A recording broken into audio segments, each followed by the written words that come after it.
In true honor of last video's unexpected explosion, I let that experience inspire me to create this next piece. And most people would call it a crime to cut up such a beautifully unique slab like this, but I'm not most people, and you'll actually find out that there's a very good reason that I did this. And it's all because this slab deserves to be the fanciest showpiece in someone's very lucky home. Only this time, the explosion is in the craftsmanship.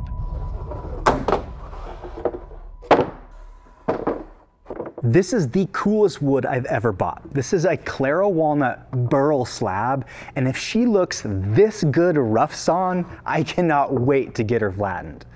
We don't have to travel far in the video to find out why this slab needs to be cut up. This specific piece has close to 1 inch of warp from its highest and lowest points. So if I flattened it as a whole unit, or I guess 2 halves in this case since it's split apart, I would actually lose so much thickness that I don't think it would do this slab justice. And since I coincidentally need as much depth as I can get out of it, cutting it up will ironically be saving more of it. But how does that even make sense? Oh, she's a heavy one. Well, we'll come back to that answer when I'm actually flattening each piece.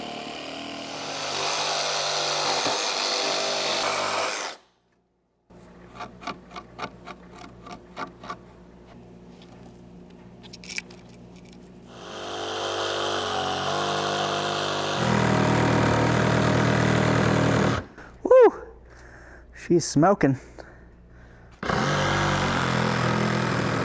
So it probably looks like I'm just making random cuts in random locations. But in reality, I'm actually following cracks that already exist, or the unique grain direction of this very interesting wood, which by chance happens to be converging at the center, which fits my original vision. And if you're not a woodworker or you just watch my content for the entertainment, then you might not even realize how lucky of a coincidence this is. So let me explain. Designing furniture or art out of wood is kind of challenging enough. And for this, I was looking for something that had a specific size, grain, even price. It's truly astounding that I found wood that matches all 3 of those. All right, I got all these cut, and they're gonna be a lot easier to flatten now that they're in pieces. One crazy thing is every time I make a new cut or I touch a new end, I find something new and interesting about this slab. So it's gonna be amazing.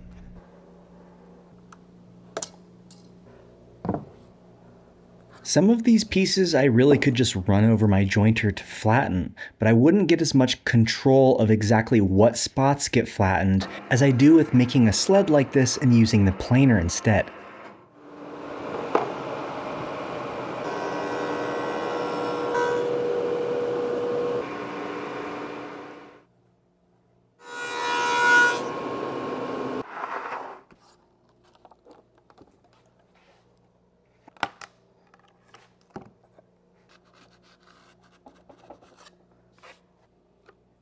By using shims and just hot gluing them on, I can orient each individual piece where the warp is facing in such a way that I take off the least amount of material with the planer as possible. And man oh man, is it crazy to see what's underneath that rough burly grain. And since each piece is smaller, it doesn't take very much to flatten each one, conserving that thickness. Wow, I am absolutely filthy. But what's kind of silly is that I accidentally flattened the backside of this one. It's supposed to go this way. But it doesn't matter because I have to flatten the other side of every single one of these. Which is as easy as referencing that now flattened face against the table and just cutting the other face flat with the planer again. I am so glad that worked. By doing it this way, I was able to preserve so much more of the thickness and therefore more of the burl and more of the depth of the actual slab. This is going to just get better and better. The next step is to carve all of the edges so that they look more organic, almost like they split apart.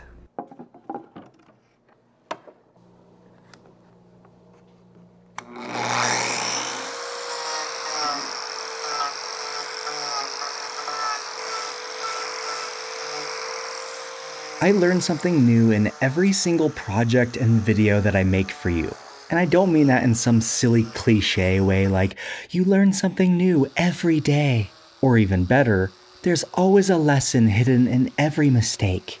No, I actually just mean that I would have no clue that I could carve these edges natural again without doing that lamp video. It's in that very project that pushed me to my limits to learn more organic shaping. And trust me, it's a whole new arsenal of tools and skills that I will never regret learning. Well, there's the first one, and I think those edges actually came out great, so I'm going to do this on every single other piece. Those first couple edges aren't even really my best. I'm noticing as I'm continuing that I'm getting better and better at understanding the organic nature of this slab specifically. And when I create deep voids and really nice texture, it looks a lot more organic. And now you may be able to start seeing my vision where they're actually cracking apart, or in this case, exploding. And that brings us back to what I mentioned in the intro. The inspiration for this came from quite a scary mishap last video, where I made a fire vortex table indeed, but at the end, let's just say I almost lost my face. And probably other parts of my body as well. But most importantly, I had an angel on my side that day. And it plays an important role into why I figuratively exploded this slab. And there will be many other aspects that were inspired by other projects as well. So in essence, this build is a mashup of all of the beautiful things that I loved about several past videos. Okay, yes. This worked exactly like I needed it to. It's super jagged, like it actually cracked apart. And the next step is to fill these trillions of cracks with epoxy, which would have been a lot easier to do as a full piece, but I needed it flat. And in order to get it flat, I had to cut it into pieces. So here we are, yet another yak shaving rabbit hole. And if that confuses you, yak shaving is just a funny way of describing a never-ending task dependency chain, which is just where one task is dependent on the other, which is dependent on another, which is dependent on another, so on and so forth. Well, in this case, my first step would have been filling all of the gaps and all of the holes with epoxy so that this thing doesn't crack apart. Well, on accident at least. So that funny old task dependency chain has led me to this moment. So 26 trillion steps later, we can now begin the very first step that I intended at the very beginning. And all I can say is I'm playing this one a little risky with how I'm doing it.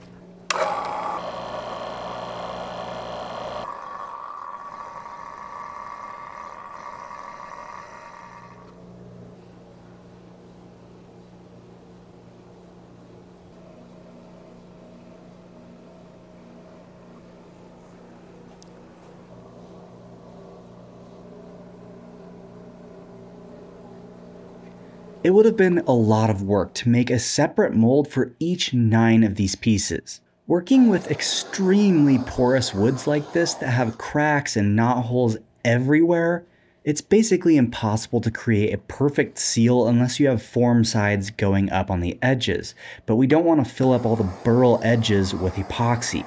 So there is one inherent consequence that I'm going to get out of caulking these straight to a piece of melamine. And that is, I'm just gonna get leaks, no matter what I do.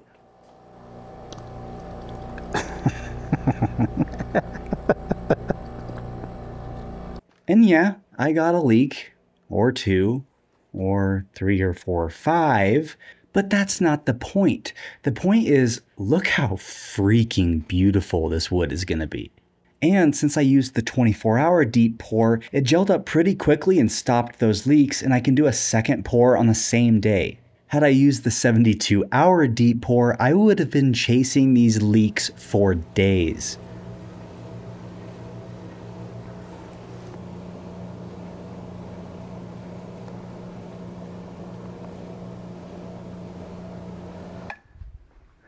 Alright, it's not next day like I thought it was going to be. Instead, I decided to come back at 10 p.m. at night and get one more coat down while everything's still tacky, that way I have good adhesion.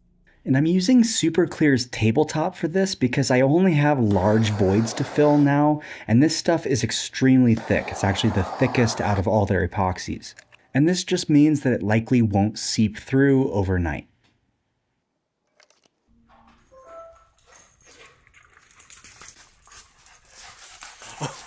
Oh.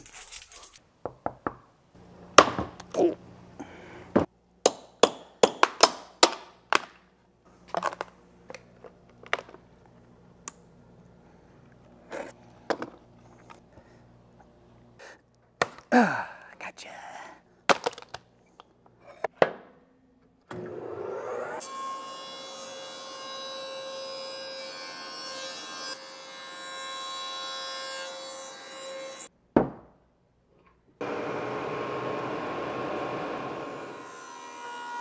To finish filling some of the micro holes, Boss Dog Glue Company provided their CA glues, and they have these cool pipettes that you can attach to the ends so that you can actually fill up the holes from the inside out. This is way more helpful than I thought it was going to be, and it made the whole thing go a lot faster.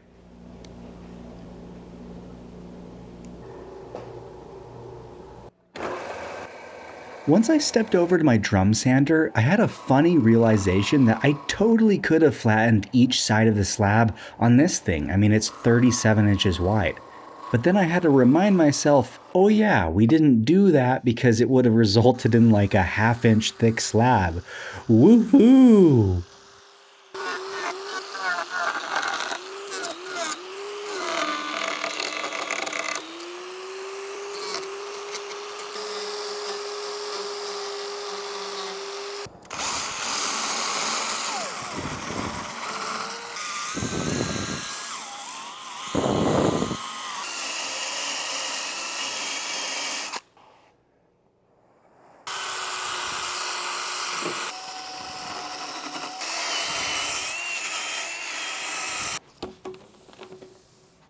These things might, or definitely might, start getting hard to keep track of, so I'm going to mark the back side of each one with a number, which is a truly fantastic use of this marking all that I incorporated into the mallet.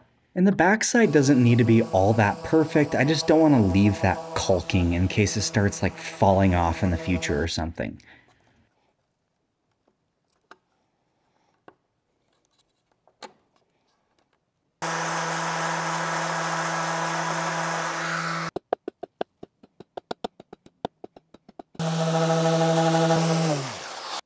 The edges as well as the backside need to be sealed before I start working on the front side. If I don't seal them as well as the front will eventually be sealed, then they could just warp all over again. And if you're worried that I'm just encasing this whole thing in plastic and ruining it, trust me, with all of the artistry steps that are about to happen, this thing is going to look freaking amazing in the end.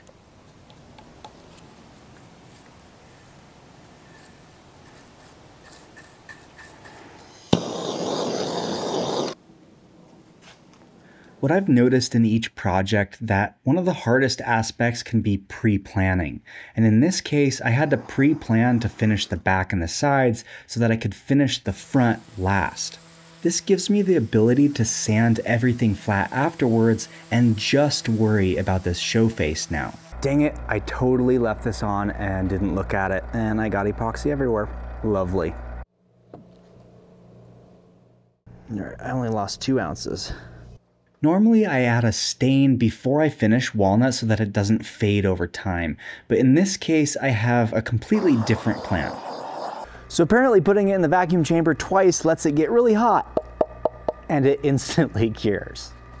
This time I'm using SUPERCLEAR's art resin because it's a wee bit thicker and it won't soak in as much. And holy cow, that is like hypnotizing how beautiful this wood is. Just the different types of colors and textures that are in this, I'm just so glad I was able to capture this on camera to share it with you. So forgive me for so many epoxy shots, but I am just speechless. And by now you may be wondering where I got this, and it's from CS Woods in Colorado. Their full name is Collector's Specialty Woods, and they have a warehouse full of exactly what you would expect, collector's woods. And don't worry, they put pictures online and will ship it straight to your door. So I'll put their website in the description below if you can just let them know that Fortress sent you.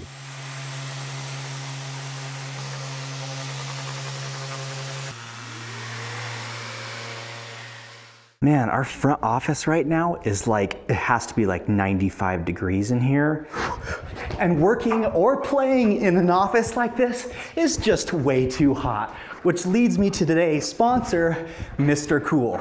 First thing that I noticed right off the bat is this technology is absolutely genius. I think we all know that Mr. Cool is renowned for having the best DIY-friendly mini splits out there. But what I didn't know until now is that they have meticulously gone through every single aspect of this setup and made it nearly impossible to mess up. Everything including the drain tube, the wiring, and the beginning of the line set are already connected to the wall unit, so you can get started right out of the box. But here's where more of the genius design comes into play. The patented line set that's included is already pre-charged with refrigerant because of these special quick connect fittings. So as you connect them to the unit with a couple wrenches, they automatically seal and open for each other at the same time. The two lines themselves also have different sized fittings, so you can't even get them backwards. That's foolproof if you ask me. In my unique case, I'm connecting the line set beforehand because I have to send it up a warehouse wall. But if you're able to install it on an exterior wall at home or in your shop, you won't even have to do this part and it'll be even easier. The 12, 18, and 24,000 BTU models are ENERGY STAR certified, so they're built to run efficiently without wasting power. And they also come with a 5-year parts warranty and a 7-year compressor warranty, so you'll be covered. For this massive warehouse, I'm adding one of their optional lengths of line sets so I can reach the back wall, which easily connects to the first using their coupler kit. And this whole setup only needs one 20-amp circuit connected to the outside compressor because it feeds power to the indoor unit. Like I said, they meticulously went through every aspect to make it easier than easy. So if this inspires you to save a lot of money by doing it yourself with Mr. Cool's DIY units, feel free to use my link in the description to let them know who inspired you. So get comfortable today because any of these units will heat and cool your space.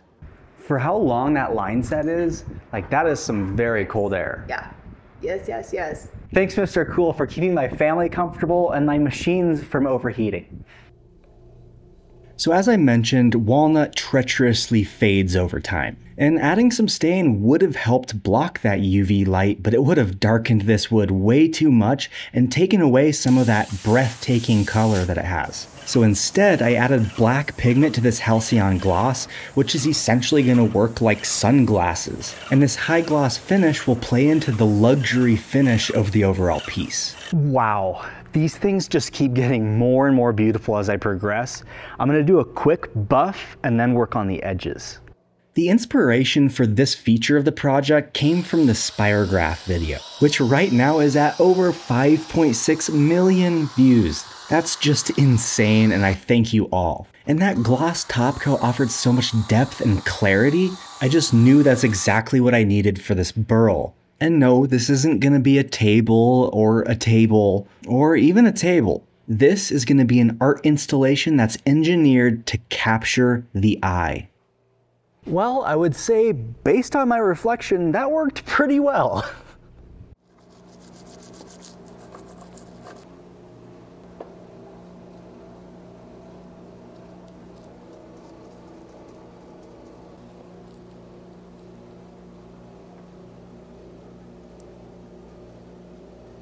My art brain is just telling me these burls need to be a matte finish, and I think it was the right choice.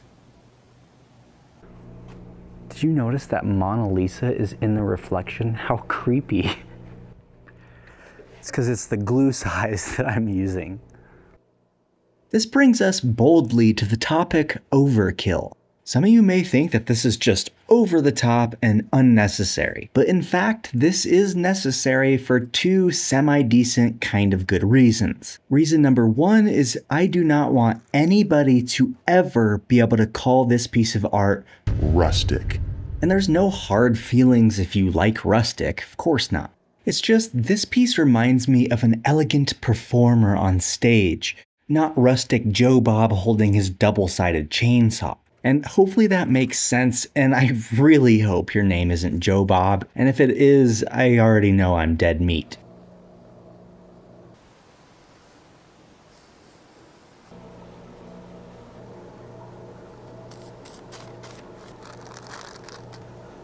And by the way, this part of the project was inspired by the diamond hallway table and how much that gold really gave it a pop.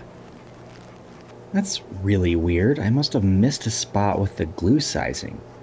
Huh, I guess I'm gonna have to fill that in.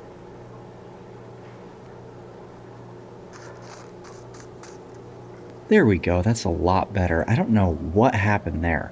Sometimes I guess just unexplainable things happen when you're working with new mediums, you know, the power of 24 karat gold. But really though, you should try this.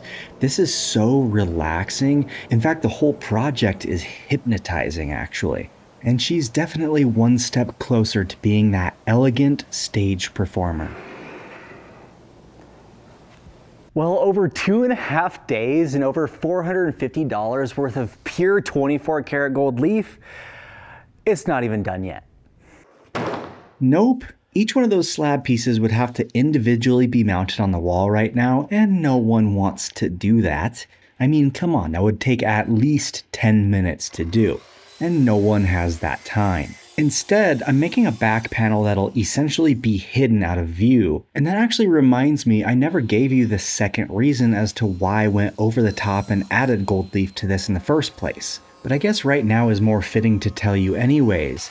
This panel will hold each of the slab pieces in place, but more importantly, it'll serve as a diffuser for the lights that I'll be adding, which will make that gold leaf shimmer.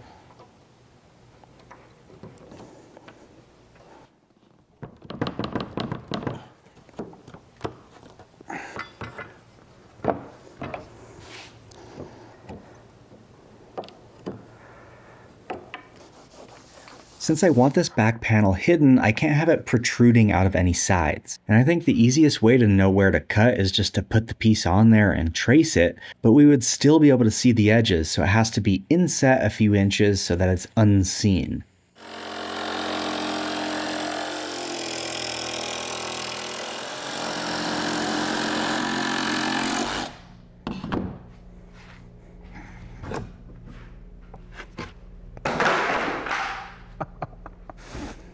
The friggin' art pieces back there. Oh my God.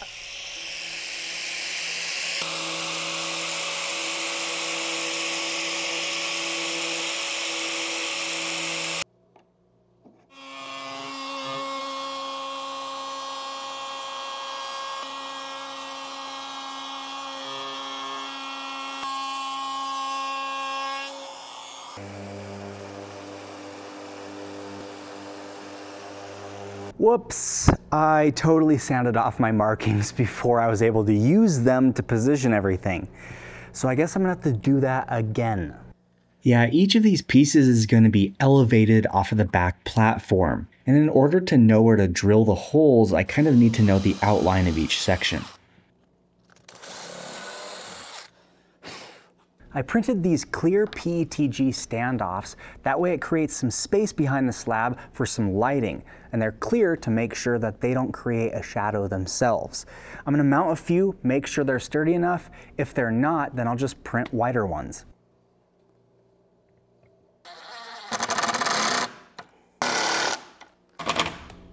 All right, let's see if those are strong enough. I think they're plenty strong enough. So this piece specifically is 2 millimeters thinner than the rest, and that's because I had to take a little bit more off to flatten it during the beginning phases. And yes, I had to remember that this entire time. So I just added 2 millimeters onto 3 special posts that'll go for this one specifically. So now this piece is still perfectly level with the rest. And of course, as fate has it, I'm 1 screw short of installing the last one. 1 screw. I really actually am. I ran out of 2-inch screws, so I guess I'll use a 2.5 incher. I'll just have to make sure that I don't split the wood with it. Okay, final test, because this thing's probably gonna be shipped somewhere in the world.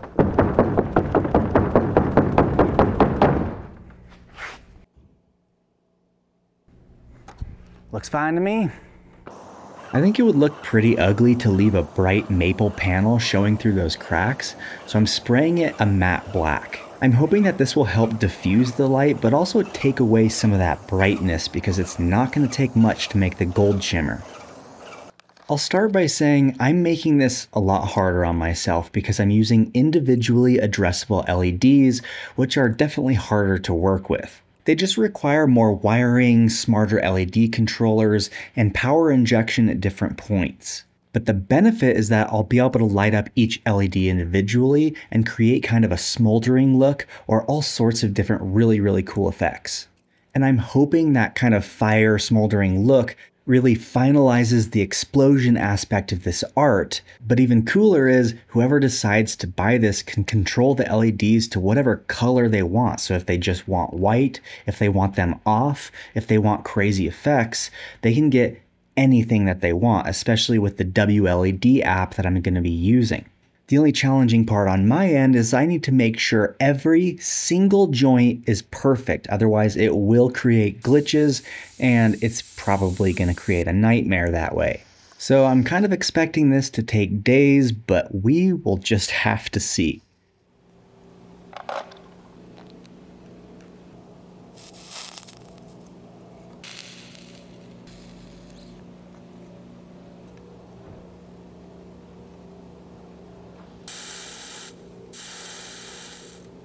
So now I should probably test each set of LEDs first before I continue anything else. And I have my driver and controller right here, and I just have kind of a 4-prong dealio here that I can test with. That one works. That one works. That one works. All right, they all work. Sweet. There's no way I could rely on the double stick nature of these. They would fall right off in a hot delivery truck. And thus, I printed like 100 of these hold downs that need to go everywhere. So apparently I learned that working with individually addressable LEDs is a challenge because I can only get about half of them to work because the data line ends up corrupting after about half of them. So I learned that I need an amplifier to power the rest. It'll be here tomorrow, so I'll have to wait till then. I also noticed another problem where some of these LEDs are running opposite of each other, and I need them to flow into each other so that they flow seamlessly from one to the next so that I can use certain effects. So I need to flip around some of these. Which is perfect because I need a task to do anyways while I wait for that amplifier. And she's here. All right, test number 2, let's see if that made any difference. It's genuinely worse. Alrighty then, I guess I'm gonna have to use the backup data line and use a better controller and who knows what else. The good news is the backup data line keeps things from glitching like this and makes them a lot more stable like this. The back panel also serves as a place for the wires to come through and for everything to connect on the back side. And soon you'll learn this is actually one of the trickier parts of the project, which is kind of silly, but I guess the hard part is finding the locations for everything before all the pieces are even connected. And I couldn't trace out the pieces again because everything is finished in black, and I certainly don't want to mark on it.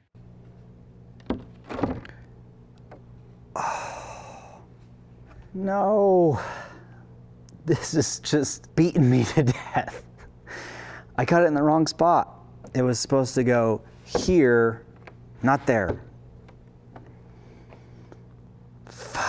But then I remembered that cliche saying of, there's always a lesson hidden in every mistake. And yeah, but that doesn't make me feel better.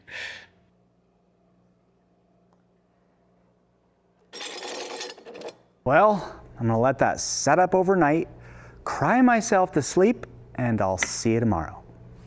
Good morning, Toby Bubs. She said good morning. Oh, you need more pets. This fix actually worked really well because the epoxy will definitely hold that patch in forever, but it also fills any gaps so it smooths out really nice.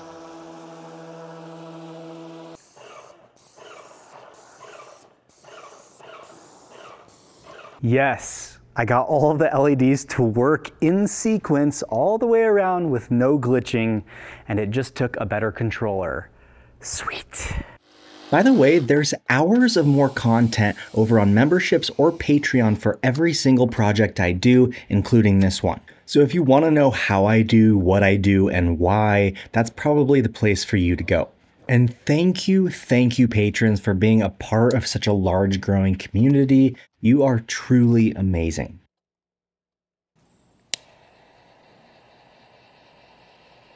Behind the scenes, I worked on these LEDs for more than an entire week, and that's probably because I challenged myself with a new skill of learning individually addressable LEDs on my first try. But in any case, now that the piece is finally coming together, I feel some relief coursing kind of through my body finally. And as I mentioned in the intro, this project was inspired by the explosion in the last video. So I'm just really looking forward to seeing those bright, shining embers behind that stunning gold leaf. There were no tests done beforehand to see if the lighting would work well with the gold leaf, and the anticipation is kind of getting to me at this point. Is the gold going to drown out the color? Is it going to be too bright? Is it going to be hopefully just right? Dang, that looks really fancy with all these custom covers. The last thing to put on is the French cleat, and then it's done. By now, I might as well mention this piece of art will be for sale, and if you do buy it, it'll be really easy to install because it'll have a French cleat system. All you have to do is mount one cleat onto the wall, and they just hook together. So if you want to purchase this one-of-a-kind piece, the link will be below.